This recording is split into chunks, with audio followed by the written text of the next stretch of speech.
Good morning, Team Alabama. We are ready for a little more Anne Frank today.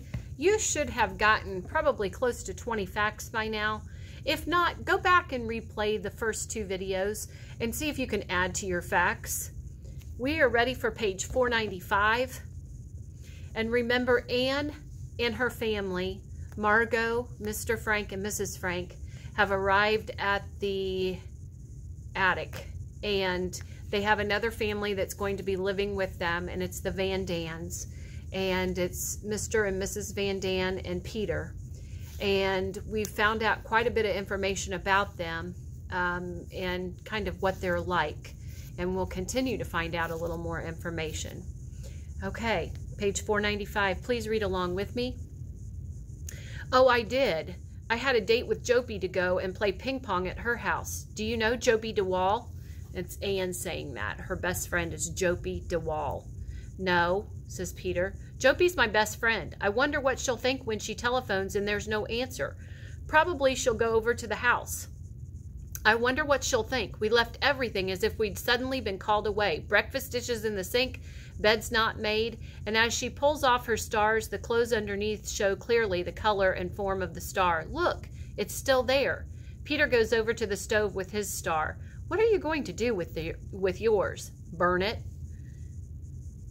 Anne starts to throw hers in and cannot.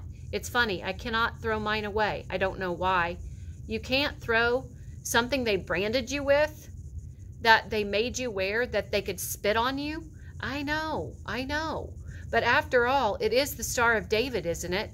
In the bedroom right, Margot and Mrs. Frank are lying down. Mr. Frank starts quietly out. Maybe it's different for a girl. Mr. Frank comes into the main room. Forgive me, Peter. Now let me see. We must find a bed for your cat. He goes to a cupboard. I'm glad you brought your cat. Anne was feeling so badly about hers, getting a used small wash tub. Here we are. Will it be comfortable in that? Peter, gathering up his things. Thanks. Mr. Frank, opening the door of the room on the left. And here is your room, but I warn you, Peter, you can't grow any more, not an inch, or you'll have to sleep with your feet out of the skylight. Are you hungry? No. We have some bread and butter. No, thank you. You can have it for luncheon then. And tonight we'll have a real supper, our first real supper together. Thanks. He goes into his room, and during the following scene, he arranges his possessions in his new room. That's a nice boy, Peter. He's awfully shy, isn't he? Says Anne. You'll like him, I know. I certainly hope so, since he's the only boy I'm likely to see for months and months. Mr. Frank sits down, taking off his shoes. Annalie, there's a box. There's a box there. Will you open it? He indicates a carton on the couch, and Anne brings it to the center table, and in the street below there's the sound of children playing. Anne, as she opens the carton, you know the way that I'm going to think about it here? I'm going to think of it as a boarding house, a very peculiar summer boarding house, like the one that She breaks off as she pulls out some photographs. Father, my movie stars. I was wondering where they were. I was looking for them this morning, and Queen Wilhelmina. How wonderful. Okay, so Dad had packed up a bunch of her pictures of movie stars to bring to the attic for Anne. So that's a good fact that you could put down. Mr. Frank, there's something more. Go on, look further. He goes over to the sink, pouring a glass of milk from a thermos bottle. Anne, pulling out a pasteboard-bound book. A diary? She throws her arms around her father. I never had a diary, and I've always longed for one. She looks around the room. Pencil. She starts down the stairs. I'm going down to the office to get a pencil. Anne, no! Why doesn't he want her downstairs? The workers are down there, and Anne's not supposed to be down there ever. He goes after her, catching her by the arm and pulling her back. Anne startled. But there's no one in the building now. It doesn't matter. I don't want you ever to go beyond that door. Anne sobered. Never? Not even at nighttime when everyone is gone? Or on Sundays can I go to listen to the radio? Never. I am sorry, Annalie, or Anarchy. It isn't safe. No, you must never go beyond that door. And for the first time, Anne realizes what going into hiding means. I see. It'll be hard, I know, but always remember this, Anarchy. There are no walls. There are no bolts, no locks that anyone can put on your mind. Meep will bring us books. We will read history, poetry, and mythology. He gives her a glass of milk. Here's your milk. And with his arms about her, they go over to the couch, sitting down side by side. And as a matter of fact, between us, Anne, being here has certain advantages for you. For instance, you remember the battle that you had with your mother the other day on the subject of overshoes? You said you'd rather die than wear overshoes, but in the end you had to wear them. Well, now you see, for as long as we are here, you will never have to wear overshoes. Isn't that good? And the coat that you inherited from Margot, you won't have to wear that anymore. And the piano, you won't have to practice on the piano. I tell you, this is going to be a fine life for you. Anne's panic is gone. Peter appears in the doorway of his room with a saucer in his hand as he is carrying his cat. I thought I'd better get some water for Mushy before, of course. As he starts towards the sink, the carillon begins to chime the hour of 8. He tiptoes to the window at the back and looks down at the street below. He turns to Peter, indicating in pantomime that it is too late, and Peter starts back for his room. He steps on a creaking board, and the three of them are frozen for a minute in fear as Peter starts away again, and Anne tiptoes over to him and pours some of her milk from her glass into the saucer for the cat. Peter squats on the floor, putting the milk before the cat, and Mr. Frank gives Anne his fountain pen, and then he goes into the room at the right. For a second, Anne watches the cat, and then she goes over to the center table and opens her diary. In the room at the right, Mrs. Frank has sat up quickly at the sound of the carillon. Mr. Frank comes in and sits down beside her on the settee. A settee is a small couch. Find settee at the top of page 496 in the second column. A settee is a small couch. His arm comfortingly around her.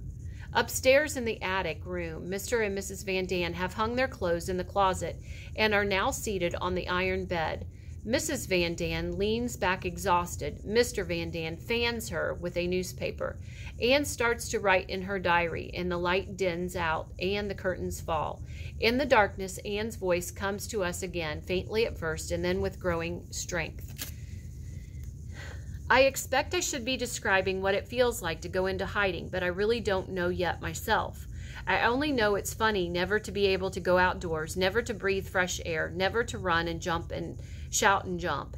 It's the silence in the night that frightens me the most. Every time I hear a creak in the house or a step on the street outside, I am sure they're coming for us.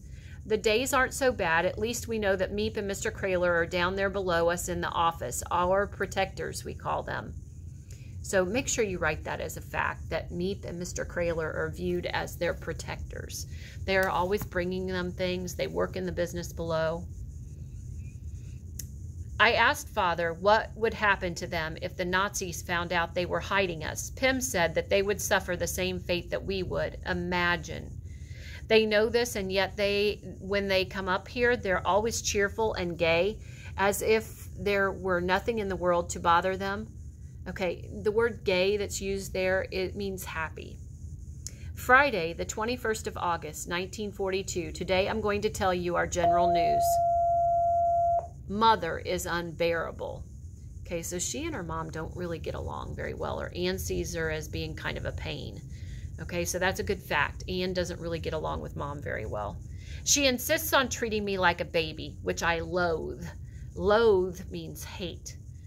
Otherwise, things are going better. The weather is, as Anne's voice is fading out, the curtain rises on the scene. Scene 3. Top of page 497. It is a little after 6 o'clock in the evening, 2 months later. Margot is in the bedroom in the right, studying. Mr. Van Daan is lying down in the attic room above. The rest of the family is in the main room. Anne and Peter sit opposite each other at the center table where they have been doing their lessons. Mrs. Frank is on the couch.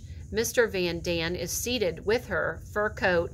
Mrs. Van Daan is seated with her fur coat, on which she has been sewing in her lap. None of them are wearing their shoes. Their eyes are on Mr. Frank, waiting for him to give them the signal, which will release them from their day-long quiet.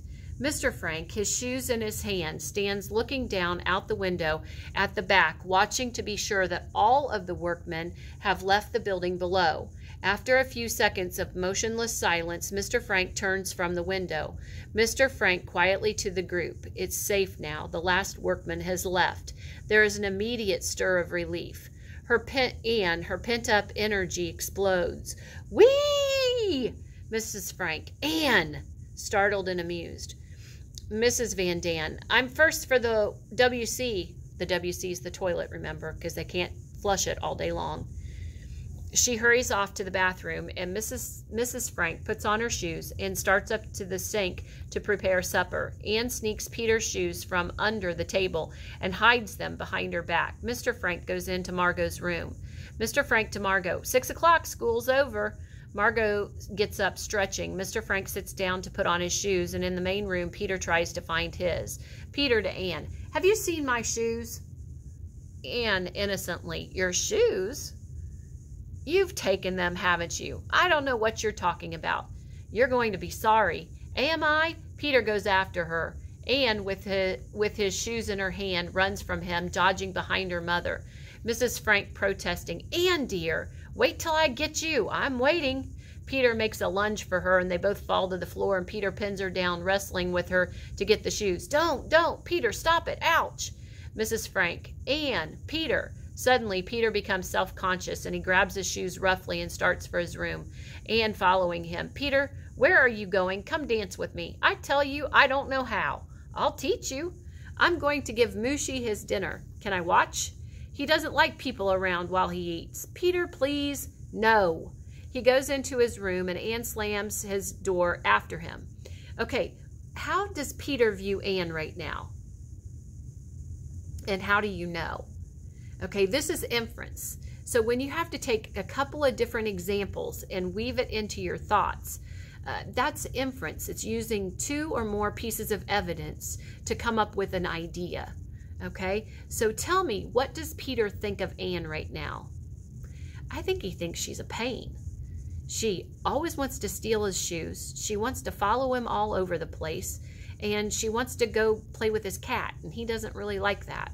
He kind of finds her to be a pest, I think. Mrs. Frank. Anne, dear, I think that you shouldn't play like that with Peter. It's not dignified. Okay, and you're going to add the word dignified to your vocab, and it means proper. It's not proper, okay? Dignified. Who cares if it's dignified? I don't want to be dignified. Mr. Frank and Margot come from the room on the right, and Margot goes to help her mother. Mr. Frank starts for the center table to correct Margot's schoolwork. Mrs. Frank to Anne. You complain that I don't treat you like a grown-up, but when I do, you resent it. I only want some fun, someone to laugh and clown with. After we've sat still all day and hardly moved, you've got to have some fun. I don't know what's the matter with that boy. Okay, we're going to stop there. We're at the bottom of page 497. You guys have a great rest of your day. Please put a few more facts down on your Google Doc, and we should be getting close to, I would hope, 25, 30, somewhere in there. Thank you. Have a great rest of your day, Team Alabama.